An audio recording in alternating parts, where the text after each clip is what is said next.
सुप्रभात बच्चों, कैसे हो? सुरक्षित और स्वास्थ्यवर्धक सभी बच्चे अपना काम समय पर नियम पूर्वक कर रहे हैं। बहुत अच्छे बच्चे हैं। बेटा, आज हम सुबह आपकी कक्षा में हिंदी का विषय लेकर आए हैं आपके सामने कि हमें कुदरत के नियम से बहुत कुछ सीखने को मिलता है। देखिए, पेड़ पौधे, हवाएं, सूरज, पक्षी, नदियों का कलकल करता पानी, सभी प्राकृतिक जितनी भी चीज़ें हैं वो हमें कुछ ना कुछ सिखाती हैं। और इसी से आधारित आज हम अपनी कविता लेकर आए हैं, कुदरत हमको सिखलाती है। इस पाठ में कुदरत के जितने भी नज़ारे होते हैं, जैसे मैंने आपको चित्र में दिखाया, पेड़ पे हवा चल रही है, पत्ते हिल रहे हैं, सूर्य निकल रहा है, पक्षी उड़ रहे हैं, नदी पानी चलता जा रहा है, सब हमें कुछ ना कुछ सिखाते हैं, कुछ ना कुछ सीख हमें देते हैं। आवश्यकता क्या होता है इन्हें? हम जब इन्हें ध्यान से देखें, इनके बारे में सोचें, तभी हमें पता लगता है कि ये हमें कोई सीख दे रहे हैं जिसे हमें अपने जीवन में अपनाना चाहिए।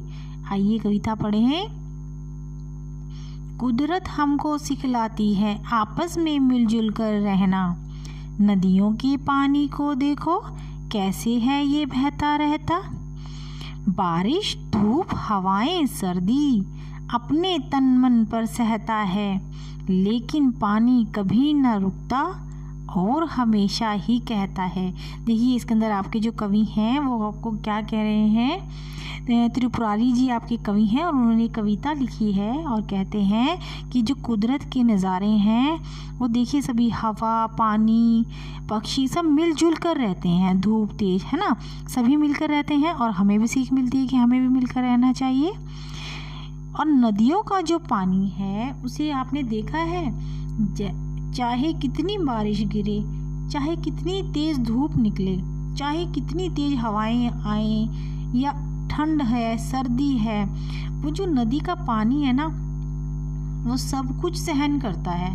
और क्या है, सहन करने के बाद वो पानी कभी कहीं रुकता नहीं है और चलता जाता है, हमेशा ही चलता जाता है, कभी रुकता नहीं। इसका अर्थ ये है कि हमारे जीवन में भी सुख दुख, गर्मी सर्दी के समान आते जाते रहते हैं। हमें भी उनका सामना करते हुए अपने जीवन को आगे बढ़ाते रहना चाहिए। यहाँ पानी के जरिए कवि क्या कहता है और हमेशा ही कहता है, अपना सागर जब पाना हो, अपनी धुन में हर पल बहना। कुदरत हमको सिखलाती है आपस में मिलजुल कर रहना। क्या कहता है? यदि तुम्हें सागर को पाना है तो क्या है, स्वयं उस धुन में, उस पानी की लहर के साथ बहते जाओ, ठंडी सर्दी गर्मी धूप हवाओं को सहन करते जाओ। क्या है, कुदरत हमको क्या सिखला रही है? ये जो प्रकृति का वातावरण है, सुंदरता है, ये हमें सिखाती है कि हमें सबको मिलकर रहना चाहिए।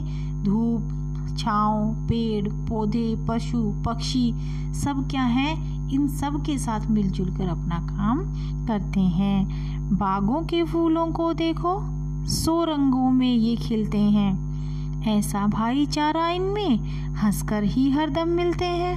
अब वो देखो कितना अच्छा उदाहरण दे रहा है कि एक बाग में कितने रंग बिरंगे फूल होते हैं। कोई लाल, हरा, पीला, नीला, जामुनी, हर तरह के रंग होते हैं फूलों के।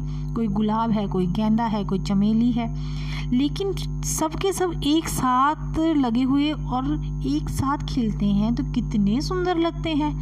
ऐसा तो नहीं ना कि कोई फूल किसी से मुंह मोड़कर उस साइड खिल गया हो या उठ के वहां से चला गया हो, है ना? वैसे ही हम जैसे इनमें भाईचारा है, ये हंसकर हरदम एक साथ रहते हैं, तेज हवाओं को सहते हैं, धूप कर बारिश सर्दी को सहते हैं, और अपनी खुशबू के संग उड़ जाने को हाँ मैं इनके सिर हिलते हैं। जब तेज हवाएं चलती हैं, तेज हवाएं आ रही चलें हवाएं, तो क्या है, अपनी खुशबू को उसके साथ उड़ा देते हैं। और आप देखते हो ना, पौधे हिलते हैं ऐसे, अगर इधर से उधर वे में, तो ऐसा लगता है कि वो हाँ कर रहे हैं। हाँ में उनकी हर बात होती है, ना में नहीं। तो हाँ में इनके सिर हिलते हैं। आगे क्या कहता है आपको देखो, बूढ़ा माली समझाता है, जो मिल जाए उससे कहना, कुदरत हमको सिखलाती है, आपस में मिलजुल कर रहना।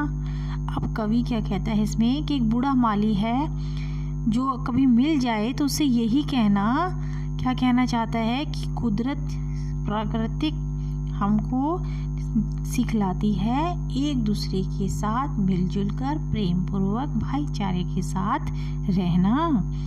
चाहे दुख हो या फिर सुख हो, दोनों है मेहमान हमारे, आते जाते रहते आँखों में कुछ शोक नज़ारे, जैसे बन बन कर मिटते हैं सदियों से आकाश में तारे। अब देखो कवि क्या कहता है, चाहे हमारे जीवन में सुख आए या दुख आए, दोनों ही एक तरह के मेहमान है। ना तो अधिक समय तक दुख रहता है, ना ऐसा है कि दुख हमेशा आपके पास रहेगा और वो जाएगा नहीं। दुख के बाद सुख हमेशा आता है, दिन के बाद रात के बाद दिन हमेशा होता है। जैसे आते जाते रहते आँखों में कुछ शोक नज़ारे, हमारी आँखों में भी बहुत सारे सपने होते हैं। कभी हम रात को सोते हैं, सपना आया, सुबह उठे तो हमने आँख खोली, नज़ारा जो है कुछ और हो गया। जैसे बन बन कर मिटते हैं सदियों में आकाश में तारे। क्या कहता है, जैसे आकाश में अगर हम देखते हैं कि बहुत सारे तारे टिमटिमा रहे होते हैं, कभी वो दिखाई देते हैं, कभी वो छिप जाते हैं। गौर करो तो पाओगे तुम, मौसम है धरती का गहना, कुदरत हमको सिखलाती है आपस में मिलजुल कर रहना।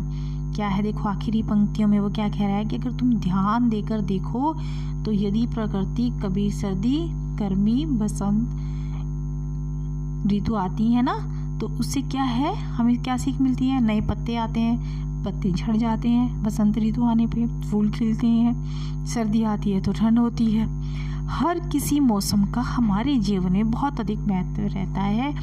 उसी तरह ये कहते हैं कि हमें भी मिलजुल कर एक दूसरे के साथ प्रेम पूर्वक रहना चाहिए, समाज में सुख दुख को सहन करना चाहिए। जिस तरह एक बाग में सभी फूल पंक्ति में एक साथ खिलते हैं, हम सभी को भी अपने जीवन में इनसे सीख लेकर मिलजुल कर रंग बिरंगे फूलों की तरह रहना चाहिए। और आपस में सभी व्यक्तियों के जो आत्मीय संबंध हैं हम लोगों के बीच में, वो बहुत गहरा होना चाहिए और सच्चा होना चाहिए, है ना। नदी के पानी की तरह हमें कहीं भी रुक कर नहीं, हमेशा बहते रहना चाहिए, है ना। रेगिस्तान में भी रंग बिरंगे फूल खिलते हैं, अपनी खुशबू फैलाते हैं। उसी तरह क्या है, हमें भी अपने जीवन में उनसे सीख लेनी चाहिए, अपने चारों तरफ प्यार की खुशबू को हमेशा फैलाते रहना चाहिए, है ना। और बूढ़े माली ने भी फूलों को क्या समझाता है वो भी, कि देखो मिलजुल कर रहना ही प्रकृति का नियम है, राइट। तो ये थी हमारी आज की कविता। धन्यवाद।